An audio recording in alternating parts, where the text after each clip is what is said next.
Hello बच्चों, कैसे हैं आप सभी? आई थिंक अच्छे होंगे। ये सवाल आया है जेई मेंस 2023 में। आइए इसको बनाते हैं। कैसे ये सवाल बनता है बच्चों? कॉन्सेप्ट फाइनाइट होते हैं, क्वेश्चन माना कि इनफाइनाइट हो सकते हैं। तो क्वेश्चन तो कितने भी बदल सकते हैं, क्वेश्चन कभी जेई में रिपीट नहीं होता है। लेकिन कैसे हम अपनी क्लासरूम के concept as it is match कराते हैं, आइए इसको देखते हैं। प्यारे बच्चों, ये प्यारी सी एक मैट्रिसेस दी गई है, बहुत अच्छी प्यारी सी। हमने क्या किया, हमने इस मैट्रिसेस में 1/2 का मल्टीप्लाई, मैट्रिसेस का मैंने क्लास जो करा रहा हूं इस समय लाइव यूट्यूब पर आप देख रहे हो, मैंने मैट्रिक्स के अंदर बताया है। अगर नहीं पता तो डिस्क्रिप्शन में लिंक दिया है, वो क्लास देख लेना। मल्टीप्लीकेशन ऑफ मैट्रिक्स पर क्लास नंबर है 2। तो बच्चों देखिए, 1/2 का गुणा अंदर कर दें तो मैट्रिसेस में सारे एलिमेंट में गुणा हो जाता है, मल्टीप्लाई हो गया। होने के बाद सबको पता है ये किसकी वैल्यू है, cos 60 की है। ये साइन साइन किसकी है, ये cos 30 की है, और ये साइन आपकी 60 की है ना। तो देखो, ये साइन 60 हो गया और ये cos 60 हो गया, बिल्कुल सही। और ये आपका साइन 60 हो गया और ये cos 60 हो गया। तो हमने वैल्यू अपनी रख ली।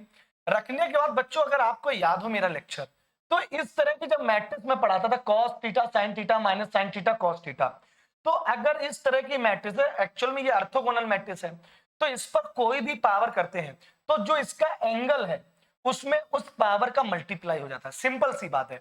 तो ऐसे अगर हम पावर 30 करना चाहें इस मैट्रिक्स का, तो जो एंगल है उसमें 30 का गुणा होगा। और 30 का अगर गुणा करते हैं तो 30 इंटू पाई/3, इट मींस 3 10 जा 30, तो ये आएगा 10 पाई। और कॉस में अगर ये पता है आपको, त्रिकोणमिति का मेरा लेक्चर, कॉस में अगर एन इवन है तो 1, ऑड है तो -1, साइन में कुछ भी हो इंटीजर 0 ही आता है। तो कॉस में ये आया इवन, तो ये हो जाएगा 1। अब मैं इसकी बात करता हूं, ये तो 1 हो गया। अब मैं इसकी बात करता हूं यहां पर अगर बात करता हूं कि अगर 10 का मल्टीप्लाई करेंगे तो साइन 10 आएगा, तो ये आएगा 0। और फिर मैं इसकी बात करूं तो ये भी साइन 10 आएगा, तो ये भी आएगा 0, क्योंकि साइन n पाई तो हमेशा 0 होता है। और cos 10 आएगा, तो 10 अगर आता है तो इवन है, तो इवन पे 1 आएगा। तो A30 कुछ और नहीं है बालको, ये आई है। तो अगर A30 जहां जहां दिखाई दे रहा है उसको तुम आई मान लो। क्या मान लो? आई। कंफ्यूजन पहली खत्म हुई, इतना तो सेटिंग बनी गई। अब A25 का खेला बचा है। A25 अगर यहां करते हैं, यहां पर A25, तो ये आएगा 25/3। अगर हम इसकी वैल्यू फाइंड आउट करना चाहें तो 25/3 को लिख सकते हो आप 25/3 -8। सिंपल तरीका है जिससे कि हमें अपना एंगल मिल जाएगा। तो 3 8 जा कितना होता है, 3 8 जा हो जाएगा 24। तो 25 में 24 घटाओ तो पाई/3, मतलब 25 पाई/3 जो है वो पाई/3 में कन्वर्ट कर सकते हैं। तो अब क्लियर हो गया कि जहां भी 25 पाई/3 है वो फिर से पाई/3 आ गया। क्या आ गया? पाई/3 आ गया। और जब वो फिर से पाई/3 आ गया तो बच्चों ए ही रिपीट कर गई। भाई पाई/3 यही तो रिपीट कर गई, तो ए ही रिपीट कर गई। और ए पहले से आई है, ए क्या पहले से आई, इसका मतलब जो 25 है बालको, वो भी आपकी आई है। क्या है? जो 25 है, अच्छा वो वैल्यू तो पाई/3 आएगी, नो सॉरी, वो तो पाई/3 आएगी। तो जब पाई/3 आएगी तो यहां पर थोड़ा सा करेक्शन करना है।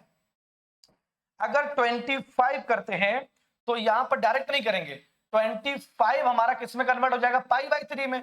तो cos पाई/3 आएगा, sorry cos pi, sin pi minus sin pi, cos pi, जो तो a आ गया। क्या आ गया? a। तो जहां जहां 25 है वो a आ गया अपने पास। क्या आ गया? a आ गया।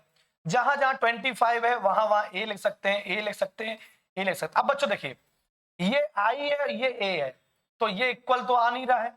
आई और ए इक्वल तो होता नहीं, गलत है।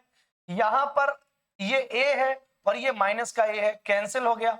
और ये ऑलरेडी आई है, तो ये भी आई और ये भी आई, बिल्कुल ऑप्शन सी करेक्ट है।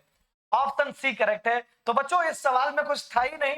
अगर इस सवाल को डिटेल एनालिसिस में देखना है और अच्छे से डेप्थ में देखना है तो बच्चों पूरे 1 घंटे का लेक्चर डिस्क्रिप्शन बॉक्स में लिंक दिया गया है, वहां से आप वॉच करिए। और ऐसे ही और भी सवालों को, JPYQs के सवालों को सिर्फ लगाइए ही ना, उससे पहले कई कॉन्सेप्ट को भी समझिए। तो पूरी क्लास जो है डिस्क्रिप्शन बॉक्स में है, इसी कॉन्सेप्ट की लेक्चर नंबर जो 3 है मेरा चल रहा है, वो डिस्क्रिप्शन बॉक्स में लिंक दिया गया, आप अभी जाइए और उस लिंक से पूरे लेक्चर को देखिए। और बाकी मैं उम्मीद करता हूं ये सवाल प्यारा सा समझ में आया होगा। 1/2 का मल्टीप्लाई किया, देन ये आपके प्यारे से आपके एंगल बन गए। 1/2 √3/2 को क्या ले सकते हैं, एंगल के फॉर्म में लिख लिया। कायदे से 30 का मल्टीप्लाई किया तो ये हमारा 30 10 पाई बना, तो 1001 ये आइडेंटिटी हो गया। जब 25 का मल्टीप्लाई किया 25 का, तो 25 पाई बाई 3 कन्वर्ट हो जा रहा है cos पाई बाई 3 में, cos पाई बाई 3 में। तो अगेन जब ये 25 कर रहे हैं तो ए ही रिपीट हो रही है। अब इसकी जगह ए लिख दिया, इसकी जगह आई लिख दिया, सॉल्व किया तो सी ऑप्शन करेक्ट हो गया। तो आशा करता हूं बच्चों जेई का पीवाईक्यू था बहुत टिपिकल नहीं है, आप बहुत कायदे से बना सकते हो।